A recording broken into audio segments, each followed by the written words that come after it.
It's been an eventful 12 months in the life and times of Tamana Tahu. Now another chapter was about to be written, with the restless star finally finding a new home at Penrith. Wearing jumper number 18, Tahu's debut in black didn't get off on the right foot when he failed to use his foot in his first play the ball.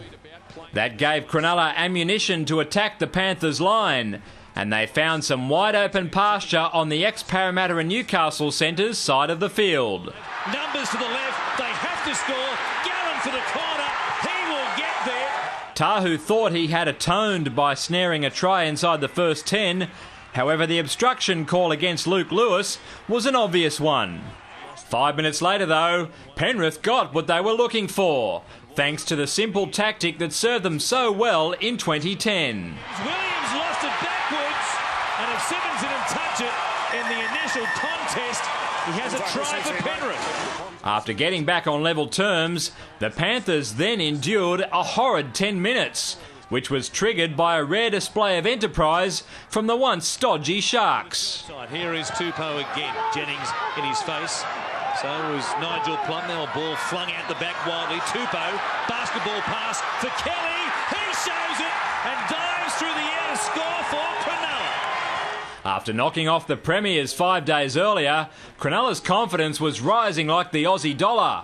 And it was evident as they launched another raid, this time from deep inside their own half, with the common denominator being the finishing of Albert Kelly. Still support on the inside, it comes back to Albert Kelly. He will race away. Gordon coming at the death, can't stop him. And the Sharks go 90 metres.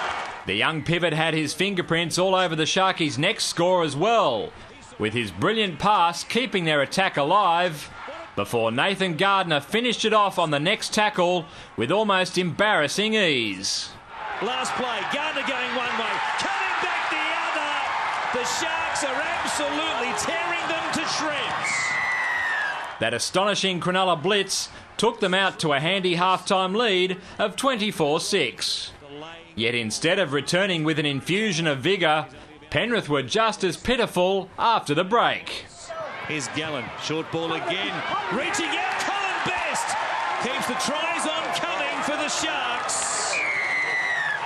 Try number 6 was forgettable for the locals, but a triumph for the inspirational young man who scored it. What a story, John Manor, for the battle against lymphoma. He won, of course, to be right to take his place back in the NRL at the beginning of the season. The Panthers' problems weren't confined to the scoreboard either, with halfback Luke Walsh sustaining a seemingly serious shoulder problem. While skipper Petro Sivanasiva is in for an anxious 48 hours or so after being booked for ironing out ex-teammate Wade Graham. The game was long gone for Penrith by the time that Lachlan Coote backed up his forwards on the inside. Coote looming up, back to Kingston, there's a try, Lachlan Coote, some good hands in the middle of the field. Tahu couldn't see out the full 80 minutes in his return to the NRL, hobbling off with severe cramp. Much more joyous was Jeremy Smith's achievement. Getting across the line and he scores in game number 100. That brought up 40 for the men from the Shire to cap a magnificent week on the field for the battling club. And maybe they've sent a sign that a resurgence is imminent under new boss Shane Flanagan. David Rollins, Big Pond Sport.